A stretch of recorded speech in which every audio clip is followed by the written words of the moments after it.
কথায় আছে ধন সম্পদ অর্থ প্রাচুর্য ও অভিজিত্য কখনো মনের প্রশান্তি এনে দিতে পারে না এবং মনের শান্তি এনে দিতে পারে না। মনের শান্তি আনতে হলে আল্লাহর রাস্তায় বের হতে হবে এবং আল্লাহর ঘরে যেতে হবে। আর তেমনটিই করেছেন এখন মদিনায় গিয়ে তামিম ইকবাল খান। দেশসেরা ওই ওপেনারকে নিয়ে অনেক আলোচনা এবং সমালোচনা হয়েছে, কিন্তু কোনো কিছুতেই আত্মসমর্পণ না করে তিনি এখন আল্লাহর ঘরে আল্লাহর কাছে গিয়ে আত্মসমর্পণ করেছেন।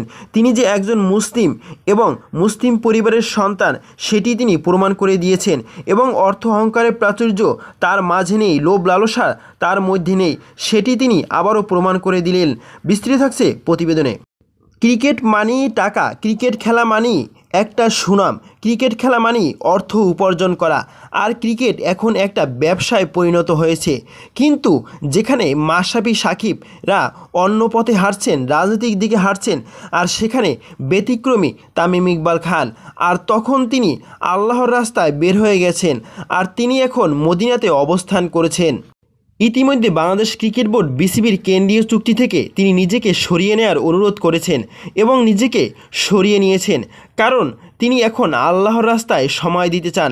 যেটুকু সময় তিনি পরিবারকে দিবেন আর বাকি সময়টুকু তিনি আল্লাহর রাস্তায় দিতে চান, আর সেজন্যই তার এমন সিদ্ধান্ত হয়েছে। বিশ্বকাপের আগে দেশসেরা ওপেনারকে নিয়ে অনেক শোরগোল হয়েছিল, তার থাকা না থাকা নিয়ে ও ছিল অনেক আলোচনা এবং সমালোচনা। বিশ্বকাপে শেষমেশ তাকে না নিয়েই রওনা দেয় ভারতের মাটিতে, আর সেখানে চরম ব্যর্থতায় পরিণত হয় বাংলাদেশ টিম টাইগার এবং কোচ চন্ডিকা হাথুরুসিংহের সিংয়ের মাস্টারমাইন্ড এবং এক্সপেরিমেন্টের কারণে বাংলাদেশ ক্রিকেট একেবারে ভরাডুবির দ্বারপ্রান্তে পৌঁছে যায়। যদিও তরুণদেরকে নিয়ে দল সাজানো হয়েছে, কিন্তু পুরাতনদের অনেক অভিজ্ঞতা কাজে লাগানো উচিত ছিল, আর সেখানেই বাংলাদেশ ক্রিকেট বোর্ড তামিমের প্রতি একটা অবহেলার পরিচয় দিয়েছে। আর সেই অভিমান থেকেই এবার ক্রিকেটকে একেবারে বিদায় বলে দিচ্ছেন বাংলাদেশের এই দেশসেরা ওপেনার। কথায় আছে যার যত আছে তার ততই চাই।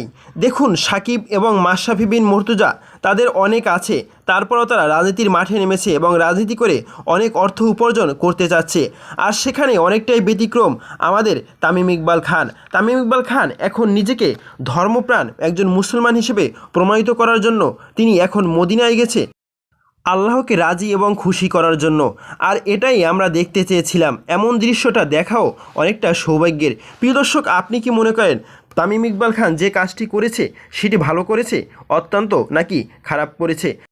এ বিষয়ে আপনার মতামত কি? আপনার মতামত জানাতে পারেন কমেন্ট করে কমেন্ট বক্সে। এবং পৃথিবীতে যে টাকাই সব কিছু নয়, আত্মার শান্তি এবং প্রশান্তি সেটাই বড় শান্তি, সেটাই বড় পাওনা, সেটির এক জ্বলন্ত উদাহরণ তামিম ইকবাল খান। আর তা না হলে তার মতো একজন মানুষ কোথায় রাজনীতি করবে, কোথায় ইন্ডাস্ট্রি করবে, মিল ফ্যাক্টরি করবে, তা ছেড়ে তিনি এখন নীরবতা পালন করছেন এবং নীরবে আল্লাহর ঘরে দিন যাপন করছেন।